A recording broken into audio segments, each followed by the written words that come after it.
Olá, pessoal. Super boa noite para todo mundo. Hoje nós temos mais um CX Now na semana de UX e hoje eu recebo aqui o Daniel Furtado. O Daniel, ele é CEO da Wizen e a Wizen, gente, ela é um estúdio de design de interação e web design, né, Daniel? Muito boa noite, Daniel, super obrigado. Queria que você se apresentasse, falasse um pouco da Wizen, conta um pouco da sua história para a gente começar esse papo, que hoje o tema também é muito, muito legal. Vamos lá. Muito legal, muito legal. Primeiro, estou muito feliz de estar aqui. Estamos aqui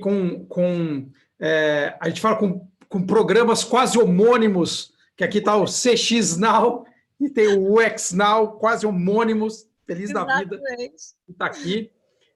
Feliz pelo convite também, acho que vai ser uma conversa muito, muito divertida, tenho certeza.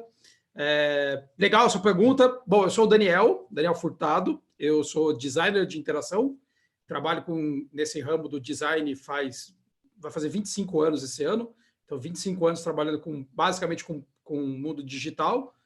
Acho que coincide desde que existe esse tal desse mundo digital, eu estou trabalhando nesse mundo digital, do design digital. E a Wizen é meu estúdio de design que vai fazer 20 anos no ano que vem também. Então, faz 20 anos que a gente trabalha principalmente reconstruindo algum tipo de sistema B2B. É a nossa principal tarefa. Então, é a gente construir algum sistema B2B que está passando por um processo de migração de tecnologia. A gente tinha muitos sistemas que eram muito complicados, difíceis de usar, que era característica dos sistemas da década de 90, 2000, 2010, e que depois que inventaram o primeiro iPhone, as pessoas tiveram que deixar esses sistemas mais fáceis, e aí o que a gente faz, o meu trabalho é transformar aqueles sistemas dinossáuricos em sistemas que parecem um cachorrinho fofinho. Então, é a nossa tentativa. Pessoal, eu vou deixar no link do comentário aqui do vídeo todos os links para vocês poderem entrar em contato com o Daniel e também ter acesso a todas as plataformas onde ele está e redes sociais que ele está também. Daniel, o tema hoje é um tema rico e difícil até da gente poder abordar. Gente, nós vamos falar de uma mistura de cultura centrada no cliente, com o UX, com o CX, com o buy-in, né? Ou seja, engajamento da alta liderança das empresas nesse tema. E aí, para começar, eu queria, Daniel, que você me dissesse, na sua perspectiva, você acha que a alta liderança das empresas, eles estão hoje com uma perspectiva muito mais aberta de atrelar a visão de cliente, a visão de usuário, a estratégia de negócio das empresas? É esse o foco hoje da alta liderança, na sua percepção? Essa pergunta é uma pergunta boa, mas eu vou responder de maneira malandra. Eu acho que eles deveriam. Deveriam não quer dizer que fazem. Então, assim, mas eu acho que deveriam. Porque o que acontece, basicamente, é assim, no meu trabalho, eu tenho que convencer muito as pessoas que eles têm que comprar o meu trabalho. Então, é complexo, porque não é um trabalho barato, é um trabalho totalmente customizado, e a gente sabe que trabalhos customizados são trabalhos que custam, né? Eu tenho que provar o retorno do investimento disso, eu tenho que provar um monte de coisa, e normalmente quem é o meu contratante é, na maior parte dos casos, alguém que é a maior liderança de uma empresa, é o dono de uma empresa. Então, eu vendo principalmente para empresas que são de médio porte, empresas de tecnologia de médio porte. Então, a empresa de tecnologia de médio porte é uma empresa que tem 300 pessoas estourando ali dentro, talvez tenham 80 pessoas na média, e normalmente a gente consegue lidar diretamente com quem é o maior tomador de decisão, que é o dono da empresa. E o dono da empresa, ele não quer exatamente saber sobre processos de design, não é exatamente isso que interessa para um dono de empresa. Um dono de empresa interessa em ter resultado, então ele precisa de um resultado. Normalmente esse resultado, ele está correndo atrás de um resultado porque ele se sentiu incomodado com alguma coisa, então alguma coisa o incomodou para que ele imagine que ele precisa contratar uma empresa que trabalha com design de sistema, que trabalha com melhoria de UX, para, né, tem que ter caído um raio em cima dele. Então, para mim, outro dia até fiz uma live com o próprio Rodrigo, que estava que estava aqui ontem. Estava ontem aqui com a gente. Ontem não, segunda. Foi na segunda, né? Na segunda, exatamente, gente, porque estamos atemporais a partir do momento que caímos no YouTube. Exatamente. Mas a gente estava conversando que o quanto era difícil ou fácil você vender a ideia de UX para os outros. E eu comentei que, para mim, especificamente, não é difícil. Porque as pessoas, quando procuram uma empresa que trabalha com melhoria de sistema, é porque já foi atingido pelo problema. Então, já tornou-se consciente daquele problema. Então, quando eu tenho que abordar alguma liderança, para mim é fácil. Então, só que eu sou uma super exceção, porque tem uma empresa que faz exatamente isso, que alguém só veio falar comigo naquele momento. É igual um desentupidor, uma pessoa que trabalha desentupindo pia, no jantar com a família, falando o quanto é importante o trabalho do desentupidor de pia. E ele só é importante quando entope a pia de alguém. Quando entope a pia de alguém, é a melhor pessoa do mundo, é um desentupidor de pia. Então, quando a pia está normal, não é. Mas, para as empresas, a maior parte das empresas ainda está perdendo muito negócio porque a empresa não entende para quem ela está fazendo o software, ela não entende para quem ela está, que problema ela está resolvendo, ela não entende que problema ela está resolvendo, às vezes. E eu trabalho com empresas que são B2B. Então, as empresas não entendem para quem elas estão resolvendo o problema. Então, fica uma cadeia, às vezes, de para quem eu estou resolvendo o problema, que é uma cadeia complicada. Eu estou resolvendo o problema do cara que está comprando um software de 300 mil reais, ou eu estou resolvendo o problema das pessoas que operam um software de 300 mil reais, que são dois problemas diferentes. Mas, Daniel, e aí eu atuo nesse pedaço do problema. Deixa eu te provocar um pouquinho. Eu ainda tenho uma dúvida se... Essa primeira pergunta foi para provocar, mas eu tenho uma dúvida se a questão está na alta liderança, que deveria, mas por enquanto, aí a gente está exagerando, né, como se todas fossem assim, só para contextualizar o tema aqui, que deveriam olhar para essa perspectiva de cliente, de usuário, atrelada ao negócio, mas será que os times de CX e UX, eles utilizam a linguagem da alta liderança para poder levar esse conteúdo? Porque uma coisa é você, que é CEO de uma empresa, conversar com outro CEO de outra empresa. Praticamente, a linguagem de vocês é uma linguagem muito parecida em termos de estratégia, de impacto, de visão e tudo mais. Mas qual é a sua visão hoje em relação aos times de CX? Quando eu falo times de CX e UX, eu estou falando dos times mais ligados à operação, mas o líder também desses times, na linguagem que eles utilizam para poder falar com a alta liderança de uma empresa.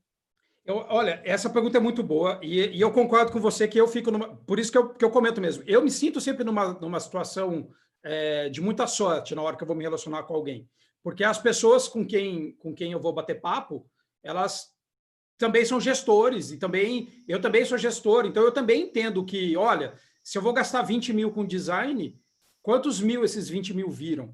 Esses 20 mil que eu gastei com design viram 200 mil ou viram 40 mil? Porque se eles viram 40 mil, talvez eu não queira comprar de uma vez 20 mil. Porque se vai virar só 40 mil, ele vai virar 200 mil para mim? Então, ele me economiza quantos mil? E agora eu estou dando um exemplo de como a gente deveria conversar com essas pessoas. Porque é isso que as pessoas estão interessadas. Porque tem uma ilusão, Cláudio, que é assim. Vou falar do lado do pessoal que trabalha com UX. Existe uma ilusão muito grande que o design é a bala de prata do mundo, que o design é a coisa, é a única coisa. E o design não é a única coisa. Eu tenho várias maneiras de vender essa borracha aqui. Eu posso pegar essa borracha e vou dar um exemplo besta, que eu estou com uma borracha aqui, Faber-Castell Dust Free na minha mão aqui. Eu não sei como eu comprei essa borracha, eu não sei se quando eu comprei essa borracha, eu fui até a Calunga, fui até uma papelaria e falei, eu preciso de borracha, e comprei essa borracha, ou se quando eu comprei o lápis, essa borracha veio grátis. Mas são duas maneiras de eu fazer essa borracha chegar na mão de alguém.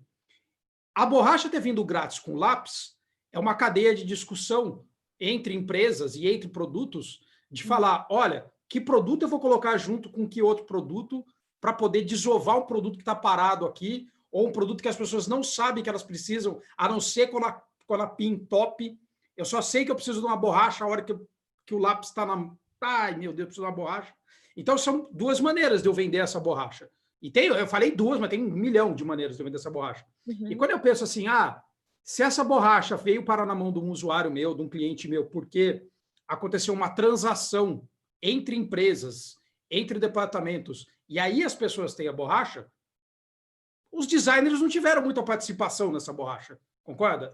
Concordo. A borracha foi uma estratégia de marketing, foi uma estratégia comercial, exatamente, foi um bônus, e aí eu não tenho nada a ver com alguém querer essa borracha. E aí os designers, quando eu falo, eu me empolgo, eu sou super empolgado. Gente, quem me conhece sabe que eu sou empolgado. Então já estou ligando o ar-condicionado. Não, eu começo a falar assim, gente do céu, que pergunta boa. Então, quando eu penso assim, a gente está falando da linguagem certa? Não está, porque muitas vezes os designers falam a linguagem do design. E por isso que eu falei, eu não posso falar pelas pessoas que trabalham especificamente com CX numa empresa, mas eu acredito que possivelmente falam a respeito da linguagem de CX. Usam os jargões do meio, e tá tudo bem que isso aconteça. Mas quando você vai lá e conversa com alguém que é o dono de uma empresa, vou citar um dono de empresa sem dar nomes, mas um projeto que a gente está agora. Eu converso com o dono da empresa. Ele fala assim, Daniel, eu não entendo nada de terceirizar um software com outra empresa, eu não entendo nada disso, eu nunca fiz. Aqui dentro eu tenho uma equipe minha, eu não sei fazer. Me ajuda a fazer isso? Aí eu falo para ele, cara, se você comprar desse jeito, você vai ter problema, porque eu tenho outros clientes que já tiveram esse problema, você vai ter esse problema. Então, eu recomendo que você faça isso desse jeito, pela minha vivência, assim assado. Ele não quer saber se eu estou falando de Agile, Kanban, Scrum, não interessa nada disso para ele. Interessa assim, cara, eu tenho medo. Aí ele usa essa palavra, Claudio, que é uma palavra muito boa. Ele fala assim, eu tenho medo. Então eu escuto direto do dono da empresa qual é o medo dele. E às vezes a gente não escuta isso, né, quando a gente está trabalhando, porque os donos de empresa não falam. Alguns falam, mas eles não falam qual é o medo dele, porque ele quer manter uma pompa, um reinado. Uhum. E aí quando ele fala assim, o meu medo é eu perder o controle. Aí eu falo, cara, você tem razão, você pode perder o controle se acontecer isso, isso, isso. Minha recomendação é que você faça isso, isso, para você não perder esse controle. Então eu tenho uma conversa com ele a respeito do medo que o dono da empresa tem com relação a ele alocar um time fora ou alocar não sei o quê. Então, mas essas conversas não são conversas tão comuns para quem está. E aí você fez uma pergunta, e ontem no de hoje, tá, gente? Ontem, na segunda-feira, eu estava assistindo você conversar com o Rodrigo, e vocês falaram várias vezes a palavra liderança também, assim como a gente está falando agora. E eu acredito muito, quando a gente pensa em liderança e não em gerência, que a liderança, ela quer que as pessoas caminhem para um lugar melhor para a empresa, naturalmente, porque é por isso que são líderes, não especificamente chefes, e esses líderes querem que a coisa caminhe para um lugar melhor. É nosso papel, quando a gente trabalha com design, ou com o X, explicar que, olha, isso que eu estou falando para você é um dos caminhos melhores. Eu estou ajudando alguém que é meu gestor, que é meu chefe, que é meu líder, a entender que, olha, isso que eu estou te falando é uma visão de outros caminhos melhores que você pode ter para fazer essa borracha chegar na minha mão. Você pode fazer uma campanha dessa borracha na Malhação, você pode falar dessa borracha vir dentro de um Kinder Ovo, eu posso dar uma série de coisas muito doidas para fazer essa borracha parar na mão de alguém, mas eu não sou o tomador de decisão disso, é meu gestor, mas eu tenho que embasar, e aí respondendo, eu sou meio prolixo, mas respondendo especificamente a sua pergunta, as pessoas não falam a linguagem, porque a pessoa fala assim, mas é que eu fiz no Photoshop, no Figma. Isso não interessa absolutamente para ninguém que não seja um designer. Exatamente. Então, e quando a gente fala assim, os designers precisam, e as pessoas de UX, de CX, precisam ter um entendimento do negócio, elas precisam ter, porque às vezes alguém vai falar assim, a gente precisa investir mais em aumentar a nossa rede de suporte ao cliente. Tá bom, quanto custa aumentar uma rede de suporte ao cliente? Bom, cada atendente que eu tenho aqui na rede de suporte custa R$2.000, mais uma série de impostos, custa R$4.000 por mês, cada um dos meus atendentes. Legal. Eu vou ter que aumentar quanto? 10. Beleza, então a gente está falando de R$40.000 por mês. R$40.000 por mês. Top. Por ano, então, 12 vezes 40 mais 13º, então a gente está falando agora eu não sei fazer essa conta, mas estamos falando de 480 mil, 500 mil reais. Legal. É disso que nós estamos falando agora. Aí falar, é isso que a gente está falando. Então você vai falar para o dono da empresa assim, o que eu estou querendo do senhor dono da empresa é que você gaste R$500 mil anuais com suporte. Aí ele vai falar, peraí, cara, R$500 mil de suporte? Não dá para a gente não ter tanto suporte? Por exemplo, fazendo outras coisas? E aí você está falando, você não quer fazer essa conta. A gente não quer, porque... Mas o dono da empresa está fazendo essa conta, pelo amor de Deus. Com o certeza. papel dele é fazer essa conta. Falar assim, não, cara, R$500 mil de suporte, não. Eu tenho 200 mil de suporte. Se vira. Otimiza o processo de suporte, otimiza, bota uma ferramenta, faz alguma coisa para que o suporte custe 200 mil. Podemos conversar em 200 mil? E eu estou falando agora de um dono de empresa que talvez estivesse falando dessa conta. Tem donos de empresas muito maiores, que eles não estão nem falando dessa conta. Ele está falando, não, meu acionista está pedindo outra coisa, eu não quero saber desses 400 mil, vai sair do bônus de alguém isso. Como que vai funcionar? Então, Danilo, você vai falando, eu vou conectando aqui. Então, só dessa sua fala aí, já brotaram aqui 2 perguntas, tá? Você atribui essa falta de alinhamento de linguagem entre os times de CX e o X e a alta liderança à formação deles, que talvez não tenha na bagagem de formação esse alinhamento, ou isso é natural de quem está mais preocupado com a questão da usabilidade, da interação e tudo mais, e não tem muito interesse ou não é muito foco, vamos dizer que não é muito foco desse alinhamento com a alta liderança? Eu acho essa pergunta muito boa, porque essa pergunta é assim, o cerne do problema, agora não específico, mas eu vou devagar um pouquinho para o lado. É assim, as empresas têm os seus processos de trabalho, as empresas têm suas folhas de pagamento, as empresas têm os seus departamentos, as empresas vivem a vida da empresa, porque é uma empresa, a empresa tem que viver a vida da empresa dela, as ficções que tem dentro de uma empresa, é isso que a empresa faz. Legal.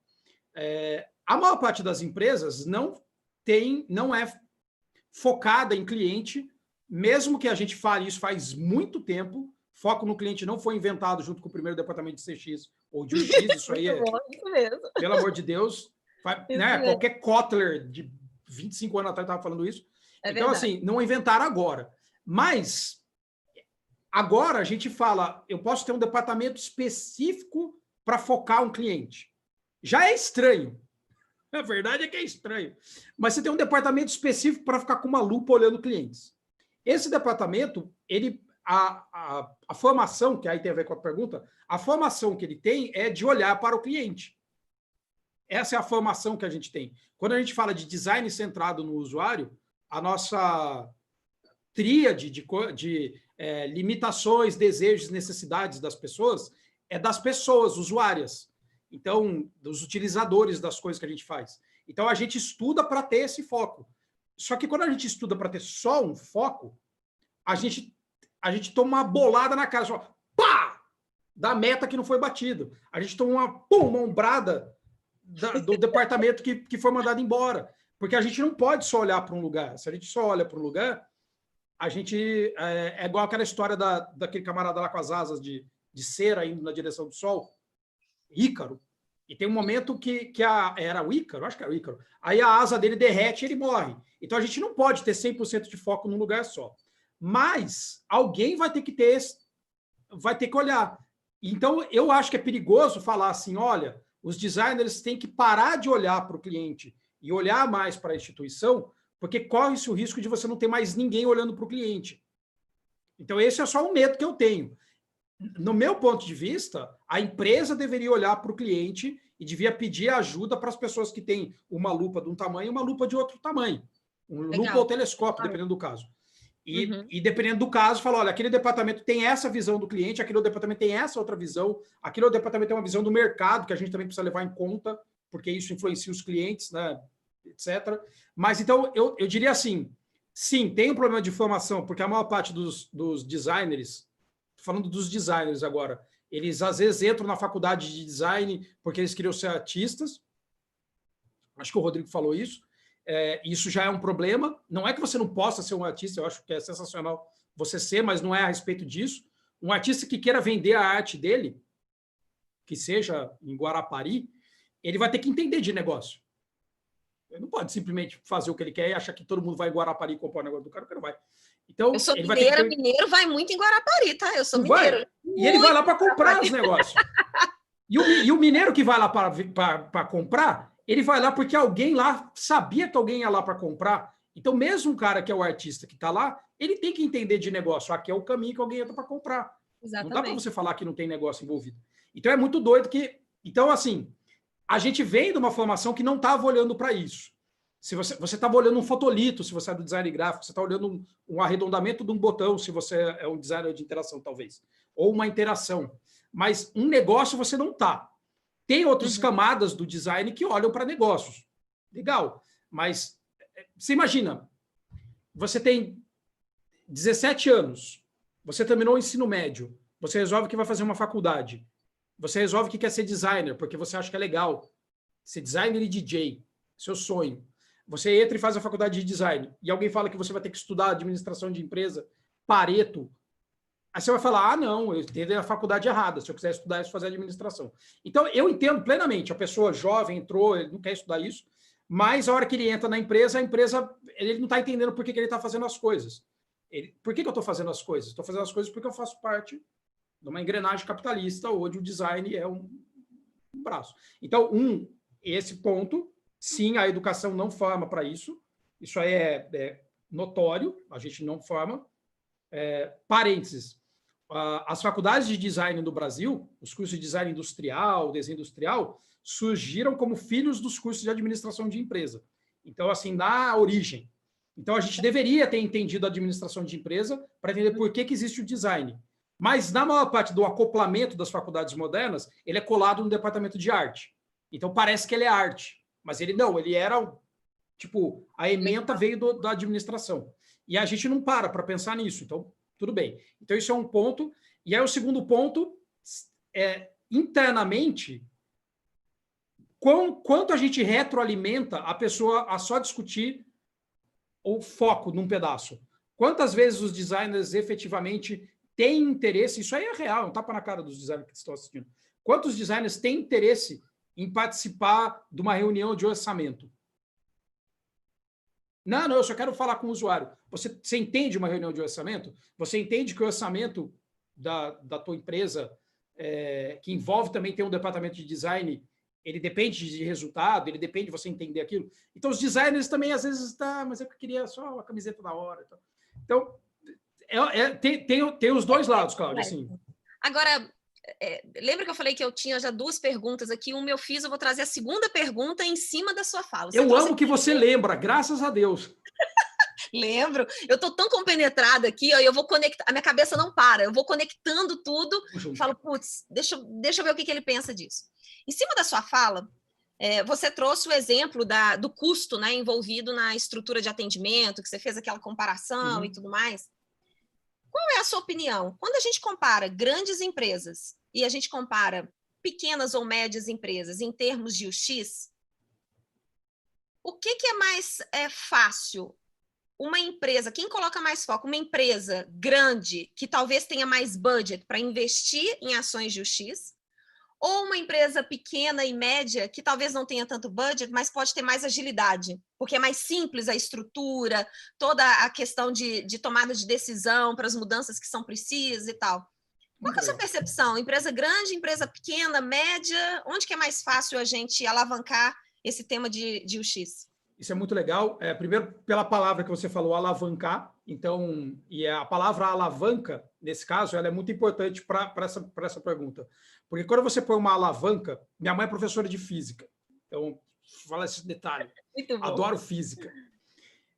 Se você tem uma massa aqui, um corpo aqui, você bota uma alavanca e o Arquimedes falava que você me deu um ponto de apoio e uma boa alavanca e eu erguerei o mundo. Se você tem uma boa alavanca para... Depende da posição que você põe, da força que você faz, você move montanhas com uma boa alavanca. Ótimo. Se a coisa que está aqui, que você tem que mover é pequena, e é uma empresa pequena, qualquer força na alavanca faz as coisas se moverem.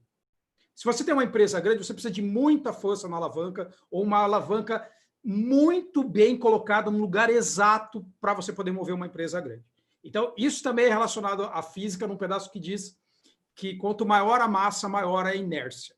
Então, se você tem uma empresa muito grande, a empresa muito grande, por mais recursos que ela tenha, e o Rodrigo tem uma palestra muito legal disso, é como se fosse um navio enorme que você não pode simplesmente fazer assim com o navio. Se você fizer assim com o navio afunda. Você não pode nem fazer isso. Então, ele tem um tempo de guinada, tipo aquela baleia do Procurando Nemo, virando. Ela não pode fazer assim. Ela tem que fazer assim. Então, o que quer dizer? Que ela vai ter mais tração, envergadura, sei lá o quê, para poder errar, tomar um monte de pancada, mas as empresas pequenas podem chegar e fazer assim, ó, e tirar um pedaço da sua base, que pode ser muito, muito importante. Então, eu acho que os movimentos que a gente vê, e quando nos chama a atenção alguma empresa por causa de experiência do usuário, não era uma empresa grande. Com exceção da Apple, com exceção, sabe? Mas se você pensar assim, a Tesla não era uma empresa gigantesca, e a Tesla fala de experiência de carro, revoluciona o mercado do carro, mas ela vende 3 mil carros por ano e a GM vende 90 mil. Uhum. Não é que ela incomoda a GM, ela provoca a GM. Sabe? Então, assim, eu gosto de pensar que quando eu vejo os casos de experiência, que eu falo, nossa, que legal isso, normalmente vieram dessas startups que têm uma agilidade maior e que aí elas conseguem arriscar mais coisas e talvez elas tenham, aí é um talvez, tá? E talvez elas tenham uma distância entre quem é o tomador de decisão e o cliente final mais curta, para que o tomador de decisão possa ver o cliente final. Porque nas empresas grandes, você vai pegar lá um banco enorme, quem é o super, ultra, mega do banco, que anda de carro blindado, com motorista, e tem uma casa em Angra, e de uma outra em Miami, 2 em Paris, ele nunca viu um cartão de crédito. Ele nunca viu. Ele não sabe o que é, ele não sabe o que é botar uma senha, não interessa para ele se uma coisa tem QR Code ou não, ele não sabe o que é, porque não interessa para o mundo dele o que é isso. Mas as pessoas que estão ali falando, pô, mas eu tentei passar o cartão e eu tive que fazer assim, limpar o cartão para passar, e eu não consegui. Ele nunca viu. Então, eu imagino que nas startups que chegaram mais rápido, a pessoa que está ali na liderança da startup pode ser uma startup que tem 4, 5 anos. Pode ser o iFood, mas você vai olhar lá, sei lá, o Fabrício. 10 anos atrás, o Fabrício estava pegando busão. Estava no bandejão da Unicamp. 10 anos, não digo, mas 20 anos. Então, talvez ele consiga falar, nossa, deixa eu melhorar a experiência. E aí são níveis de experiência, sabe, muito diferentes, Cláudio. Então, eu gosto de pensar que as coisas vêm das startups. Pois é. Aí, agora, é bom que eu tenho um roteiro aqui, gente. Eu me preparo para a live, eu monto o roteiro. E eu até agora não fiz uma pergunta mentira, a de abertura eu fiz. Mas depois eu não fiz mais. Você tá vendo, hein, Jéssica? Ó, eu recebi o roteiro, Jéssica. Eu sei que você tá vendo aí, Jéssica. E eu sabia que a gente não ia ler esse roteiro. Não, você vai ver. Eu não fiz nada aqui. Tô tranquilo. Mas é porque você vai falando e vai me. Agora veio outra coisa. Você trouxe a questão da startup versus a empresa, vamos dizer, a empresa já tradicional estabelecida no mercado. Mas eu queria colocar uma coisa aqui para você, misturando essa questão de inovação, de UX, no seguinte sentido. Eu concordo, né? A questão da agilidade da startup em trazer essa inovação, ela traz muitas vantagens, mas eu tenho uma pulga atrás na orelha. Por quê? A empresa grande, ela tem mais capital, mas ela não tem velocidade. A startup, ela tem velocidade, mas talvez, se ela não for beneficiada por nenhum investidor, ela talvez não tenha tanto capital. E toda startup, vamos considerar que as startups vão exponenciar, né? Que as startups elas vão crescer. Nesse crescimento delas, obrigatoriamente, elas precisam começar a olhar para dentro para a questão de se estruturar em termos de processo, né? E talvez elas não tenham tanto capital para manter ou avançar nisso que foi criado. A empresa grande olha aquela inovação e ela tem budget para falar assim, agora eu vou desenvolver e vou avançar muito mais rápido. Não sei se é esse avanço ou vai criar uma inovação muito mais estruturada e sustentável. Quando a gente bota a linha do tempo em termos de crescimento, de avanço nesse tema, essa sua afirmação de que começa pela startup, ela permanece? Então, eu diria que começa, mas eu concordo 100% com você, não quer dizer que ela fique. E eu concordo, primeiro, eu concordo muito assim, as startups são só um tipo de empresa, que elas vão ter que ficar grandes e talvez elas tenham 400 funcionários também. Então, talvez elas tenham 600 funcionários. E elas vão ter que pagar o mesmo tipo de boleto e de DAS que as empresas grandes pagam. Não deixou de ser. Uhum. Para a fazenda, não existe isso de startup. É empresa, é empresa. Então, startup é só um ponto de vista, certo? Startup é um ponto de vista dela, que ela se autopôs. É um jeito dela falar que ela é. Então, é só uma empresa que está começando e que ela vai começar, e que ela está começando, e que daqui a pouco ela vai ter scale-up, e que para ela escalar, ela vai ter que se burocratizar, porque ela vai ter que se blindar de muita coisa, e a hora que ela começa a se blindar de muita coisa, ela vê que começa a ficar caro e que ela tem que realmente modificar a forma que as coisas acontecem, e que aí pode ser, sim, que ela perca a velocidade que ela tinha. É comum, e ela perde a velocidade, e ela perdendo a velocidade, ela começa a correr o risco de uma outra startup incomodar a outra startup. Então, uma startup incomodada por outra. Várias startups grandes que tem no Brasil, elas também foram de startups que foram se juntando com outras startups e viraram um bololó de startup. Ela é um megazord startup. E está tudo bem. Então, e as empresas muito grandes também têm startups que às vezes a gente nem sabe que aquela startup é da empresa muito grande. Uma startup fachada. A IUC, por exemplo, que é da Caixa Econômica, né? Exatamente. Então, a gente tem empresas que você fala, ela tem por trás, ela é uma outra empresa com uma possibilidade de ser startup para poder performar de uma outra maneira. Então, alguns lugares têm micro startups dentro, ou procedimentos internos que são startup. O Google faz isso. Então, ele tem startups dentro do Google, fazendo pequenas coisas ali, que podem ou não ser revolucionárias. É muito legal. O meu perigo disso daí é assim, quando alguém só adquire alguma coisa, eu só adquiro, e eu não adquiri o conhecimento que eu tenho do usuário, porque quando a gente está falando agora de CX, de UX especificamente, e não de startup, a gente está falando de conhecimento das dores dos meus usuários, para que eu possa atender as dores dos meus usuários e, atendendo as dores, me manter relevante para ele, para que ele pague e faça parte da minha pequena tribo dos cartões roxos. Uma tribo. Então, eu tenho que ter um entendimento do que é que incomoda. O que incomoda? Incomoda ter que telefonar. Então, não vamos botar o chat. O que me incomoda? Me incomoda que eu não tenho como administrar meu limite. Vou deixar você administrar seu limite. Então, o que te incomoda? Quando você talvez adquira, será que a pessoa que adquire também o conhecimento a respeito dos usuários, ou ele adquire o produto? E quando ele adquire o produto, ele já não sabe por que o produto existe. Boa. E aí você... Verdade. E agora, né? Agora, me conta uma coisa, voltando na questão da liderança, né? Você já participou, você já teve projetos onde, por trás de um discurso de mentalidade ágil, a liderança quis colocar no mercado algo muito rápido e deixou para trás todo aquele investimento que a gente precisa fazer para entender o cliente antes de colocar alguma coisa no mercado, ou seja, para sermos no conceito errado de agilidade, né?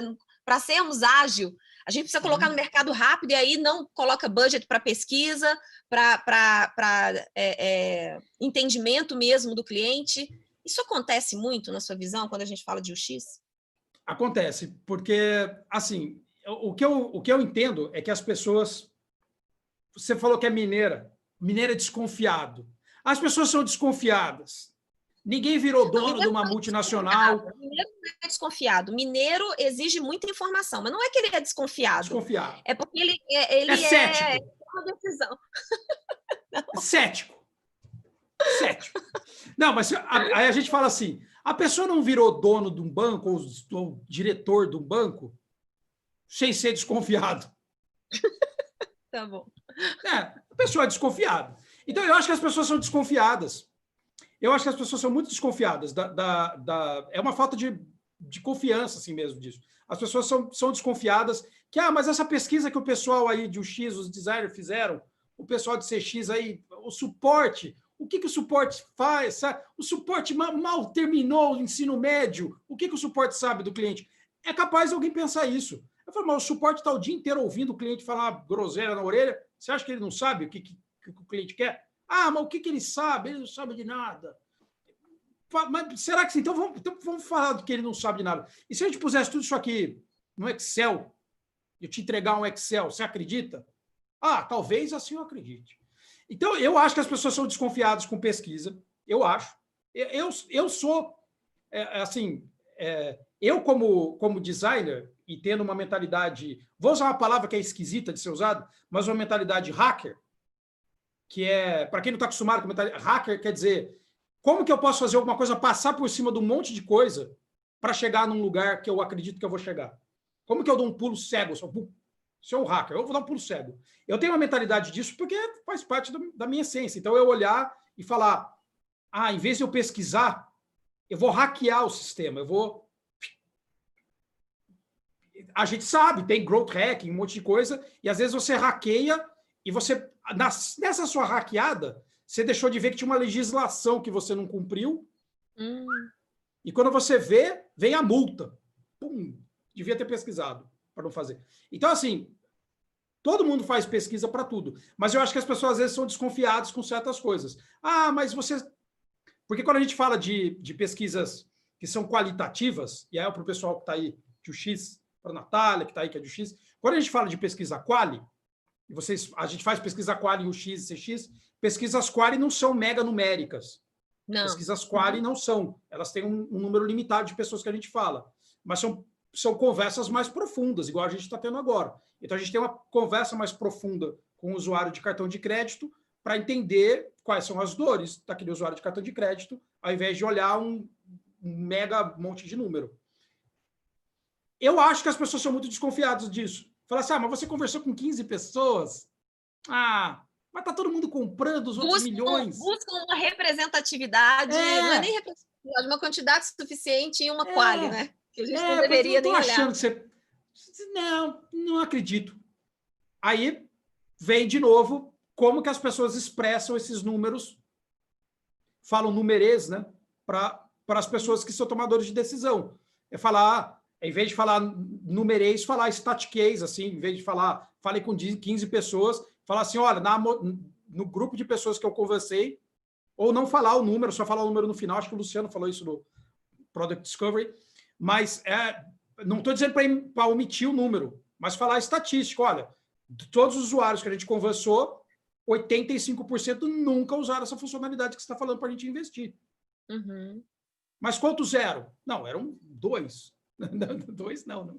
Mas... Agora, Daniel, me diga uma coisa. Todo esse movimento aí de transformação digital, né, que está alavancando o tema de UX, no geral, você tem a percepção de que as empresas acreditam que elas estejam atrasadas nesse movimento?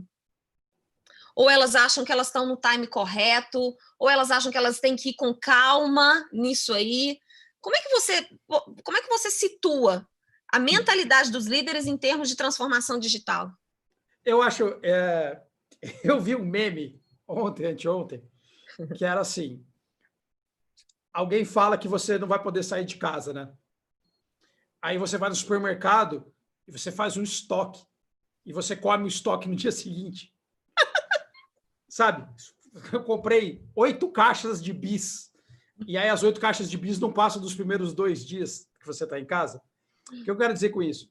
As empresas, às vezes, acham que como elas estão atrasadas, eu acho que as empresas acham que elas estão atrasadas. Pô, eu estou atrasado, nunca fiz uma pesquisa, nunca. Aí ela fala assim, vou contratar 15 pessoas.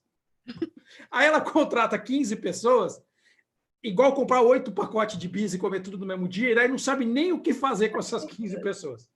Aí fala, tá. Aí começa a falar assim, eita, desperdicei dinheiro. Montei um departamento. Eu vejo isso acontecendo direto. Estou falando porque eu vejo isso acontecendo. A pessoa vai lá e fala, vou montar um departamento aqui, preciso de 18 pessoas. 18 pessoas? Como que você vai lidar com essas 18 pessoas? Você nunca teve uma dessas aí dentro. Não sei. Então, assim, eu acho sim, as empresas, pelo menos assim, as empresas que, de novo, eu sou enviesado, porque as empresas que me procuram, elas já entenderam que elas têm um problema de usabilidade, por exemplo, já entenderam que tem um problema de onboard no software, já entenderam que as pessoas entram no software e não assinam o plano premium. Então, se elas entrarem e não assinam o plano premium, tem alguma coisa aqui quebrada. Não foi aqui, não foi aqui, foi aqui. Uhum. Eu caí e não assinei o plano premium. Por quê? Aí tem duas maneiras de fazer assinar o plano premium. Contratar o suporte de R$400 mil e tornar ele ativo e pedir para eles ligarem para as pessoas e falarem: assine o plano premium. Vamos, eu vou te ajudar a fazer um onboard guiado. Ou consertar o software. Então tem duas maneiras. Eles vão por uma dessas maneiras. Aí eles vão nessa maneira aqui, porque alguém viu lá numa feira, falou que tinha que comprar um software de onboard. Aí ele põe o software de onboard, o sistema... Pior que o gato que puxou a bola de pelo. Aí aquele negócio... E aí fica ali o suporte. E aí o negócio não funciona. Ah, não funciona, funciona. E agora não funciona. E aí o cara fala: eu preciso consertar. Então, respondendo o negócio do atraso, eu acho que as pessoas percebem o atraso. Mas quando elas percebem o atraso e elas olham porque elas têm, ela fala: nossa, eu estou tão atrasado que eu não sei o que fazer agora. Eu estou muito atrasado, né? Está bem atrasado mesmo. As pessoas já não estão mais fazendo as coisas usando o Delphi já, faz uns anos já. Ai, que dó, né? Que dó. Vai ter que ser web. Eu estou atrasado pra caramba. Porque tem a ver com isso, a transformação digital. Fala: nossa, sério? Eu estava mandando carta para as pessoas aqui, você está dizendo que pararam? Pararam faz uns 10 anos já. As pessoas estão muito atrasadas. E a gente fala brincando, estou falando brincando, mas a gente tem vários segmentos no Brasil que tem muito dinheiro e estão muito atrasados tecnologicamente. Então, o agronegócio tem coisas sensacionais e coisas que estão lá atrás, que a pessoa fala assim: onde que você está guardando isso daqui? Num livro caixa. E se pegar fogo na fazenda? Eu não sei mais o que eu plantei. E parece brincadeira, mas não é brincadeira isso que eu estou falando. Eu tenho um amigo que trabalha com transformação digital para fazendeiro, e cada coisa que ele vê, o fazendeiro não tem nenhum e-mail. Porque não interessa para o modelo de negócio dele aquilo, por enquanto. A nova geração de agricultores, ela está vindo com um perfil diferente, né? A nova geração de agricultores, a gente tem clientes aqui no mercado de agricultura também. E eles estão vindo com uma mentalidade totalmente diferente, estão criando rupturas em famílias, né, pela diferença de mentalidade da primeira e segunda geração da agricultura para essa terceira, quarta, que é a nova geração. E estão criando isso e estão pressionando fornecedores para trazer uma mentalidade mais voltada para a tecnologia, né? Para tecnologia e resultados. E, ao mesmo tempo, eles percebem o atraso, né, Cláudia? Porque ele vai e olha e fala: nossa, mas... Fato. Como é que eu vou conseguir fazer isso daí? E aí tem várias startups que se dão bem nisso, porque a startup vai e cuida de um pequeno pedaço disso. Ela fala: não, eu tenho uma... A gente já fez uma startup, um software para uma startup que conseguia fazer coisas maravilhosas para saber posicionamento de cabeça de gado no pasto. E aquilo era um negócio revolucionário. Antes tinha que alguém lá contar, ficar com o binóculo lá contando tal boi. Aí o cara fala: não, eu sei que o meu boi foi até ali, bebeu a água do vizinho e voltou, eu sei até onde ele bebeu a água. Então você fala: nossa, isso daí é revolucionário. Então, assim, a gente tem um monte de coisa, desde grama que pesa boi sozinho, a drone, a um monte de coisa. Mas a gente está falando fora um monte de gente... Né? Você vai pegar, não, mas tem um monte de gente que ainda continua invadindo fazenda de madeira dos outros, tacando fogo e roubando a madeira. Então não dá para falar que essa pessoa está pensando em UX, né? Exatamente. E, Daniel, me diga uma coisa. Você acha que a tomada de decisão da alta liderança das empresas em termos de investir em UX é mais orientada por redução de custo ou melhoria de experiência do cliente? Muito boa pergunta mesmo. Essa é a pergunta... Vou falar agora, assim, pessoal, é a pergunta de $1 milhão. Redução de custo. Isso é que... Redução de custo. E isso é um negócio que é importante até todo mundo entender. Quando você tem duas maneiras de dar dinheiro para a empresa: dando dinheiro e deixando de gastar dinheiro. Só que as pessoas gastam muito dinheiro com coisa errada. Muito, muito. O que é coisa errada? Software que não foi homologado e foi para a prateleira e o software está tosco, e aí a pessoa vai ter que ligar no suporte, o suporte é humano e é caro. Software que precisa de refação. Precisa refazer o software porque o software está quebrado. Software que teve teste, mas o teste era só de uma coisa, não era de usabilidade, por exemplo. Software que está atrasado. Software que foi feita uma escolha tecnológica erradíssima 10 anos atrás e que está com um legado de software feito em Flex, Silverlight, coisa que quem é jovem não ouviu nem falar. A Cláudia nunca ouviu falar, é jovem. Nunca ouviu falar Silverlight e tem software feito em Silverlight. Aí você fala: o que o cara vai fazer? Como E se eu fosse uma empresa, agora eu estou falando agora do ponto de vista, de novo, do ponto de vista de negócio. Todo mês eu estou gastando 200 pau de suporte. Eu quero gastar 100 pau de suporte. Primeiro eu vou gastar 100 pau de suporte. Vou economizar 100 mil todo mês. Aí a hora que eu tivesse 100 mil, deixar 5 meses economizando ali, tinha 500 mil no caixa, aí eu falo, agora eu vou fazer melhoria de experiência para os outros. E eu estou falando sinceramente, é muito mais assim, olha, eu vou reduzir problemas do que fazer o up. Quem consegue fazer esse up, só vai conseguir fazer o up se resolver os problemas. Você não vai só fazer up deixando os problemas. É de novo o negócio da caixa d'água lá. Eu não vou contratar o cara que desentope pia e falar, olha, eu não vou poder desentupir a pia porque vai ter que mexer na caixa de gordura, então eu trouxe um bom ar para jogar em cima da caixa de gordura. Não, mas e quando a caixa de gordura estourar de novo? Ah, não, mas meu telefone vai ter mudado. Tipo, né? Você acha que é isso que está acontecendo com a questão dos bots? Coloca o bot no mercado, aí ao invés de ter chatbot, a gente tem os chatobots, né, que não resolve nada. É isso? É porque o primeiro foi um foco de redução de custo e não de experiência do cliente? Eu acho, porque primeiro que assim, tecnologicamente falando, você fazer um chatbot bom é caro.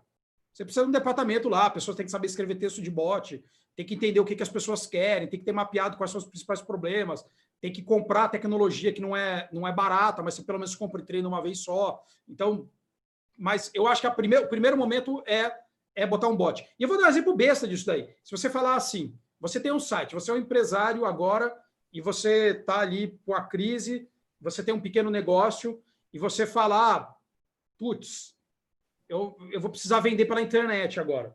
Eu não vendia pela internet, estou vendendo pela internet.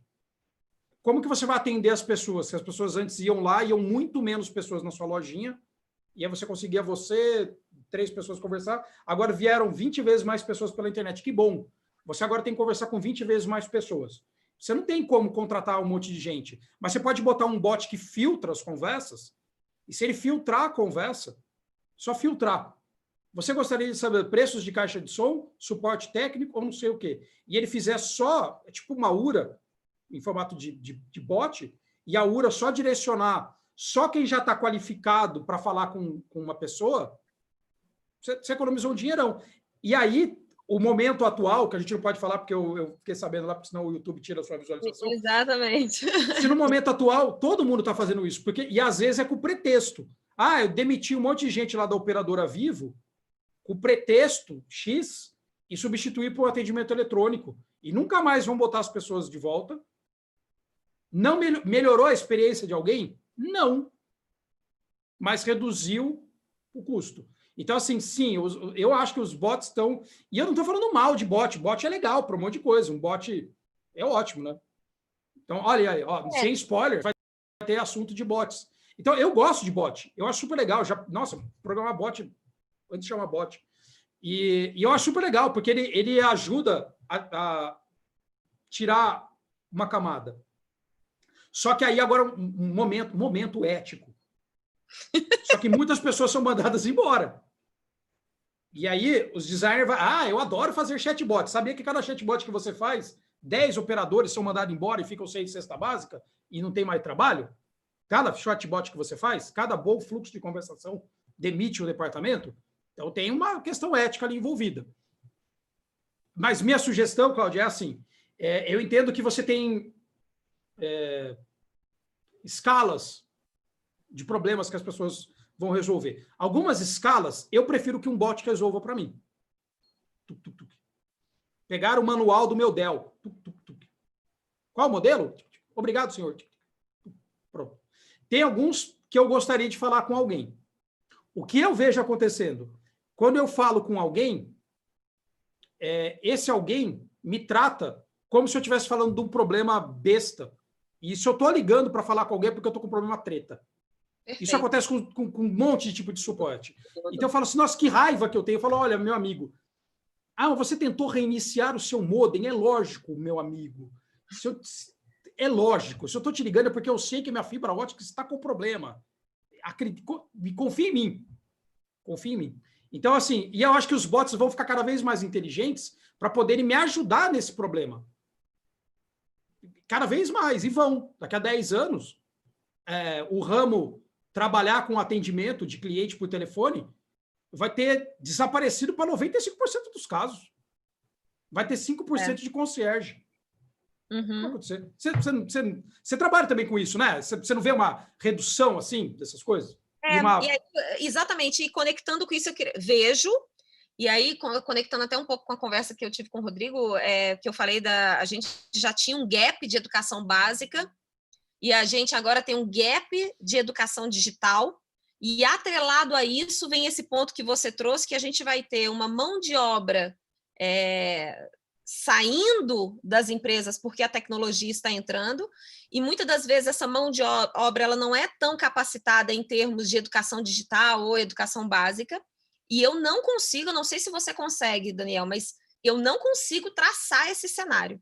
Eu não consigo dizer que daqui X anos, não sei quantos anos, qual é o cenário que a gente vai ter, não em termos de empresas, porque elas vão estar, talvez, mais eficientes em termos de operação e gestão de custos, e a gente vai ter mais boas experiências no mercado que vão reduzir esforço do cliente em fazer negócio com as empresas, mas, por outro lado, eu tenho uma perspectiva de um social mais complicado que eu não sei a resposta disso. Eu também não sei, e eu acho que uma das coisas complicadas dessa futurologia de tarô que eu estou fazendo aqui é que, assim, ao mesmo tempo que a gente não discutiria 20 anos atrás sobre um chatbot, daqui a 20 anos a gente não vai discutir sobre o que a gente está discutindo agora, porque vai acontecer um monte de coisa que a gente não sabe o que é e que a gente não tem como saber como é, ou o que é. Então, a gente não tem como... É uma conversa que, de novo, ninguém discutiu em dezembro o que você acha que você vai estar fazendo daqui a 6 meses. Estar na minha casa porque eu não posso sair. Ninguém falou isso. Ninguém achou que isso ia acontecer. Então, a gente não sabe o que vai acontecer. Mas, assim, quando a gente pensa que as pessoas estão estruturando várias automações, uma coisa... a Verônica perguntou até que horas vai. Por mim, vai para sempre, tá, Verônica? Aí tem que ver com a Cláudia os horários dela. A gente já está quase finalizando. Geralmente dura uma hora e pouquinho. Estou terminando, Verônica. Fica tranquilo. Segura aí. Dá like, por enquanto. Isso. Quando a gente fala, assim, por exemplo, a respeito dessas tecnologias de inteligência, a gente tem 2 modelos. A gente tem tecnologias automatizadoras e tecnologias aumentadoras. Então, você tem tecnologias automatizadoras de processo. Por exemplo, um processo de fazer triagem para alguém atender. Beleza, eu automatizo uma triagem, eu automatizo uma URA. O CPQD, que é uma empresa grande aqui de Campinas, tem uma tecnologia, cliente nosso, eles têm uma tecnologia de URA, que a URA fala com você com mudança de humor, o robô fala com você pelo telefone, parece real. É muito doido. Depois você procura, é maravilhoso o negócio desse. O Keis, o Luciano, acho que é o gerente lá, é maravilhoso o projeto, é maravilhoso. Você fala assim, gente do céu, feito aqui em Campinas, que da hora.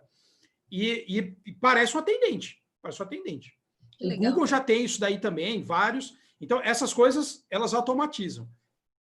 Tem outras coisas que aumentam os poderes. Então, também uma pessoa que é um atendente, existe um segmento, tem o X, existe um segmento chamado experiência do atendente. Tem um departamento inteiro de estudo de experiência de atendente. É muito legal. Tem conferências, é muito legal.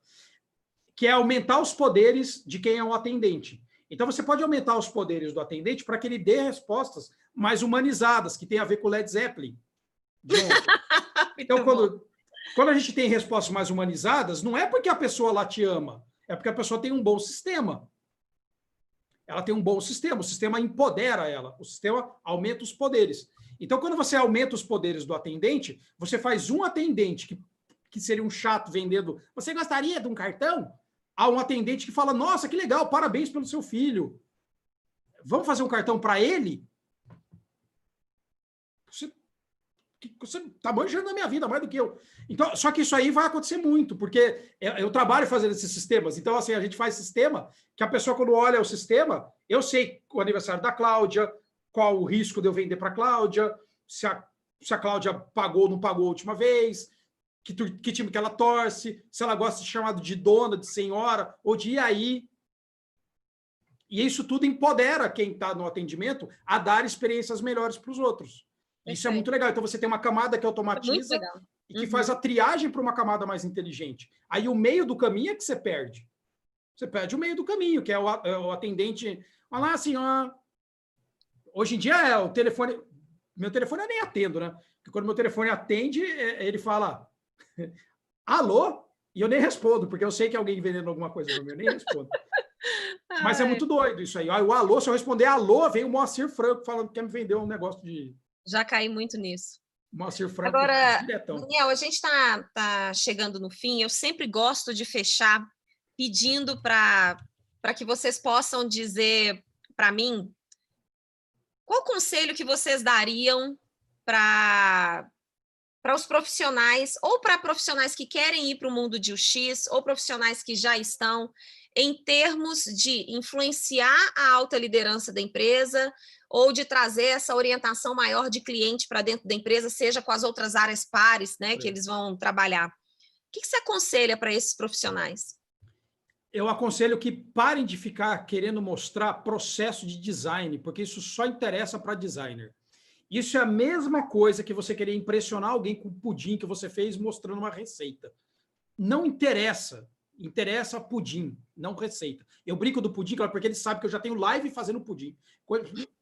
Não interessa. Então você não chega para alguém falando assim, aquele cara, Cake Boss, falando do bolo, mostra o bolo para alguém e fala, a farinha que eu usei nesse bolo, eu misturei, tirei os grumos, e depois que eu tirei os grumos, eu passei por apenas uma peneira. Não me interessa nada isso.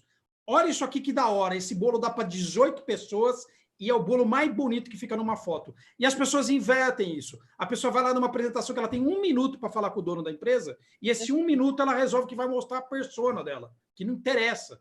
Ela pega o 1 minuto que ela tem, eu tenho 1 minuto para falar com o dono e fazer uma coisa de impacto. Olha meus post-it. Não. Antes a gente gastar 25 mil por dia de atendimento, depois que a gente consertou aquele botão, a gente está gastando 8. Pá, me dá o dinheiro mais aí, que eu consigo fazer a gente gastar 2. O que você acha? Aí o cara fala, obrigado, tá aí o dinheiro, tá o cheque. Então, eu acho isso. Eu acho que assim, a gente perde muito tempo. Não sei como são os rituais, assim, de células de CX, mas talvez se percam mostrando coisa que interessa, mas que não interessa tanto quanto o bolo. O bolo interessa. Então, assim, se foca nisso. Tem um livro muito legal, quero recomendar um livro, que é Como Mentir com Estatística. É um livro clássico da matemática, assim.